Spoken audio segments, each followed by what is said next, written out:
Hello students, मेरा नाम है निशांत आहूजा और ये स्ट्रेट लाइन की थर्ड वीडियो है। इसको हम स्टार्ट करने वाले हैं general equation of second degree से। General equation of second degree एक ऐसी इक्वेशन होती है जो हो सकता है कि पेयर ऑफ लाइंस को डिनोट करे या फिर उससे एक सर्कल भी बन सकता है। वो सर्कल की इक्वेशन भी हो सकती है। कुछ कंडीशंस, वो सारी कंडीशंस हम देखेंगे। पहले हम स्ट्रेट लाइंस की बात करेंगे कि general equation of second degree कब पेयर ऑफ स्ट्रेट लाइंस को डिनोट करता है। तो general equation of second degree होता क्या है? General equation of second degree, general equation of second degree होता है a x square plus b y square plus 2h(xy) plus 2g(x) plus 2fy plus c is equal to 0। अब क्या condition है कि ये जो पेयर ऑफ स्ट्रेट लाइंस को denote करने वाली है उसके लिए क्या होगा? डेल्टा को 0 होना होगा। अब डेल्टा क्या होता है? डेल्टा को याद करने की एक बहुत एक छोटी सी ट्रिक है, आसान सी, जिससे हम इसको याद कर सकते हैं। सपोज हम गर्मियों के टाइम में कहीं पंजाब में किसी ढाबे पे रुके हैं। अभी हमने कहा सरदार जी कुछ खाने के लिए है, तो वो कहते हैं आहो जी है बर्गर फ्रेंच फ्राइज गर्मी विच फलूदा दे कोल्ड ड्रिंक। तो वो कहते हैं आहो जी है बर्गर फ्रेंच फ्राइज गर्मी विच फलूदा दे कोल्ड ड्रिंक। तो उसको हमने डी कोड कर लिया। देखो ये क्या बन गया, AHG। अगर ये चीज 0 हो जाएगी, ये क्या है? डिटर्मिनेंट। अब ये डिटर्मिनेंट अगर 0 हो गया तो हम बोलेंगे कि ये जो general equation of second degree है ये पेयर ऑफ स्ट्रेट लाइंस को डिनोट कर रहा है। ओके, अगर ये general equation of second degree denote कर रही है कि ये पेयर ऑफ स्ट्रेट लाइंस, मतलब दो लाइंस की इक्वेशंस के प्रोडक्ट से हमें ये मिला है, मतलब इसके अंदर दो लाइंस छुपी हुई हैं, तो उसके बीच में जो एंगल होगा, मतलब क्या? Angle between two lines. देखो एंगल निकालने का क्या फॉर्मूला है? सीधा सीधा सा हम याद रखेंगे। tan थीटा होता है plus minus 2√h² minus AB over A plus B। अब ये तो हम जान चुके हैं। क्या जान चुके हैं कि भाई देखो tan थीटा पॉजिटिव आ गया तो प्लस और माइनस लगा हुआ है, मतलब दो वैल्यूज आ रही हैं, दो लाइंस हैं, दोनों के बीच में एक एक्यूट एंगल बन रहा होगा, एक ऑब्ट्यूस एंगल बन रहा होगा। tan थीटा पॉजिटिव है तो थीटा आ जाएगा एक्यूट, और tan थीटा अगर नेगेटिव है तो थीटा आ जाएगा ऑब्ट्यूस। सीधी सी बात है। अब देखो यहां से क्या होगा? यहां से हमारे पास दो कंडीशंस आ रही हैं। दो कंडीशंस क्या आ रही हैं? अगर लाइंस पैरेलल है तो क्या कंडीशन होगी, और परपेंडिकुलर है तो क्या कंडीशन होगी? अब पैरेलल है तो थीटा 0 होना है, मतलब h² अगर AB के बराबर हुआ तो हम बोलेंगे कि भाई ये तो लाइंस है, दोनों पैरेलल है। परपेंडिकुलर की बात करेंगे, डिनोमिनेटर 0 कर देते हैं, a प्लस बी अगर 0 होगा तो ये दोनों कंडीशंस बन गई।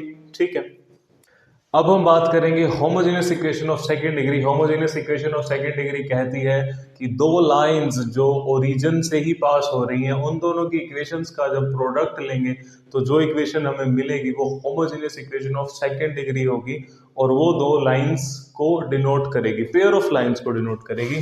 तो देखते हैं इसमें क्या क्या चीजें हैं। Homogeneous equation of second degree. अब इसने क्या बोला? एक इक्वेशन है, वही वाली इक्वेशन है, उसमें से हमने क्या किया?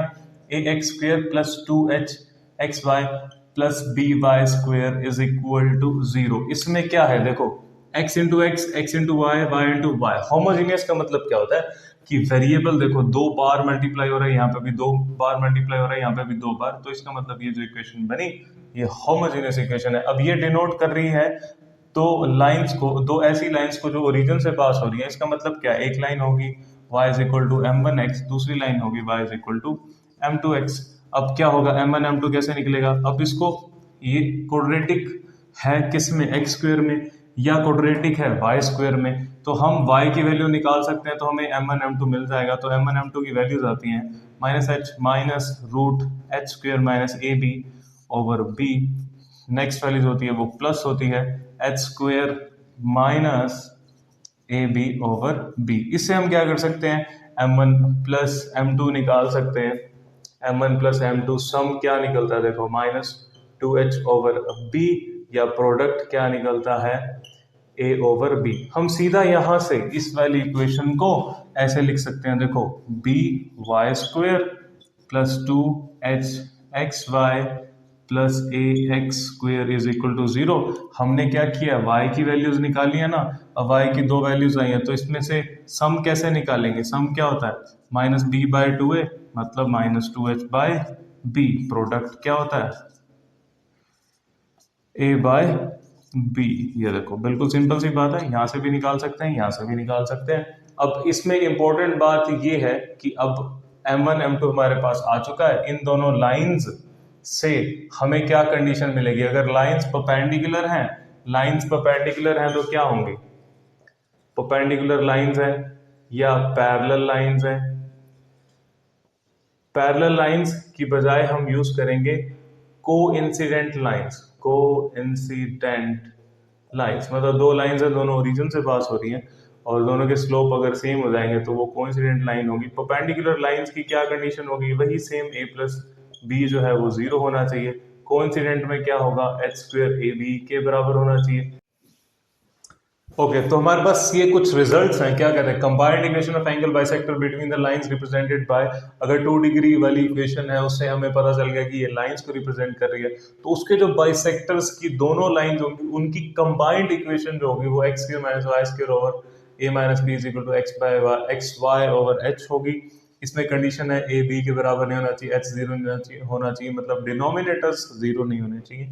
Next pair of straight lines represent pair of straight lines perpendicular to the lines this and passing through the origin is given by, अगर ये homogeneous equation of two lines है, अब हमें क्या चाहिए, ऐसी दो लाइंस जो ओरिजिन से ही पास हो रही है बट इन दोनों लाइंस के परपेंडिकुलर हैं, तो उसकी इक्वेशन ये हो जाएगी, क्या करना है इस वाले साइन को चेंज कर देना है और a और b को रिप्लेस कर देना, ये हमारे पास इक्वेशन बन जाएगी। If lines this are parallel then the distance between them is, अब ये बोल दिया कि होमोजेन, और ये सेकंड डिग्री इक्वेशन है, दो लाइंस को रिप्रेजेंट कर रही है और दोनों लाइंस पैरेलल हैं, तो उनके बीच की जो डिस्टेंस होगी उसका फॉर्मूला होगा 2 root ji square minus A C over A bracket A plus C.